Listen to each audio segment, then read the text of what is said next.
नमस्कार विद्यार्थी मित्रों, धोरण 9 विषय हिंदी में आप सबका स्वागत है। काले आपणे काव्यनी समझूती जोई, आज आपणे स्वाध्याय जोईशुं।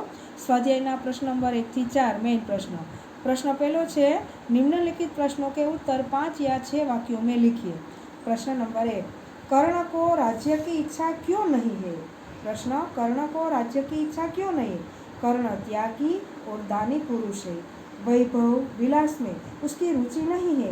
राज्य मिलने पर सिर पर अनेक चिंताएं सवार हो जाती है।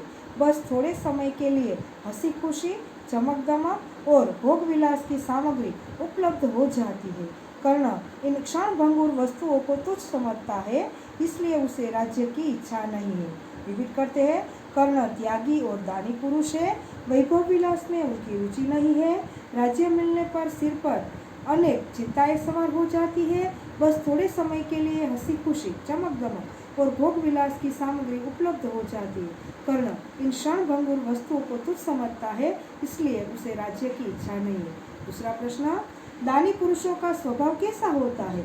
दानी पुरुष धन दौलत को संग्रह करने की वस्तु नहीं मानते। दानी पुरुष धन दौलत को संग्रह करने की वस्तु नहीं मानते। वे अपना धन दूसरे को बांटने में ही रुचि रखती है। वे अपनी बहुमूल्य वस्तुएं दूसरों को देने में संकोच नहीं करते। वे किसी से कुछ लेते नहीं, वे दूसरों को देने में सुख का अनुभव करते हैं। इस प्रकार दानी पुरुष का स्वभाव दयालु और उदार होता है। तीसरा प्रश्न, कर्ण गरुड़ को अपना आदर्श क्यों मानता है, अथवा कर्ण स्वयं को गरुड़ क्यों मानता है? गरुड़ कबूतरों की तरह महलों के सुनहले शिखरों में रहना पसंद नहीं करता। वह पहाड़ों या चट्टानों की दरारों में रहता है। नागपाश से छुड़ाने की शक्ति गरुड़ में ही होती है। कर्ण का स्वभाव भी गरुड़ के समान है। राजपाट और वैभव विलास को वह पसंद नहीं करता। वह मित्र दुर्योधन को युद्ध के नागपाश से छुड़ाना चाहता है। इस प्रकार गरुड़ जैसा स्वभाव होने के कारण कर्ण उसे अपना आदर्श मानता है। चौथा प्रश्न, सुख समृद्धि के अधीन रहने वाले मनुष्य की क्या दशा होती है? तो सुख समृद्धि के अधीन रहने से मनुष्य धीरे धीरे अपना प्रभाव खो देता है। राजपाट, राजमुकुट और मणिमय सिंहासन उसका तेज हर लेते हैं। उसकी वैभव पाने की लालसा प्रतिदिन बढ़ती जाती है, परंतु यही लालसा अंत में उसका विनाश करती है। इस प्रकार सुख समृद्धि के अधीन रहने वाले मनुष्य की अंत में दुर्दशा होती है। पांचवा प्रश्न, कैसा व्यक्ति पुरुष नहीं कहला सकता? कैसा व्यक्ति पुरुष नहीं कहला सकता? चांदनी रात का आनंद लेने वाला और फूलों की छाया में फलने वाला व्यक्ति सांसारिक दृष्टि से भाग्यवान होता है। ऐश आराम का जीवन उसे सुंदर कोमल बना देता है, परंतु ऐसे व्यक्ति में साहस और पौरुष नहीं होता। पौरुष पाने के लिए कष्टों का अमृत पीना पड़ता है, आंधी और धूप सहन करनी पड़ती है। संघर्षों में जीकर विघ्नों पर विजय पाने वाला व्यक्ति ही पुरुष कहलाता है। प्रश्न नंबर 2, निम्नलिखित प्रश्नों के उत्तर 2 या 3 वाक्य में लिखिए। वैभव से क्या प्राप्त होता है? वैभव से मनुष्य को ढेर सारी चिंताएं और थोड़ी सी हंसी खुशी प्राप्त होती है। इसके अतिरिक्त उसे चमक दमक दिखाने का अवसर और क्षणिक भोग विलास प्राप्त होता है। दूसरा, गरुड़ कहाँ रहता है? गरुड़ पहाड़ों में निवास करता है। चट्टानों की फटी दरारों ही उसका घर होती है। तीसरा, परोपकारी मनुष्य क्या करते हैं? परोपकारी मनुष्य धन का कभी संग्रह नहीं करते, वे अपने धन को जरूरतमंद लोगों में बांट देते हैं।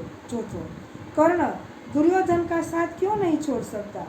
दुर्योधन के सामने युद्ध का घोर संकट है, इसलिए सच्चा मित्र होने के कारण कर्ण आपत्ति के समय उसका साथ नहीं छोड़ सकता। प्रश्न नंबर 3, निम्नलिखित प्रश्नों के एक एक उत्तर में वाक्य लिखिए। कर्ण की एकमात्र इच्छा क्या है? कर्ण की एकमात्र इच्छा है कि उसके हाथों में सदा दान की निर्मल सरिता बहती रहे और निर्धनों के दुख हरती रहे। किस तरह के लोग कंचन का भार नहीं ढोते? कर्ण जैसे दानी पुरुष कंचन का भार नहीं ढोते। धन संपत्ति किस लिए है?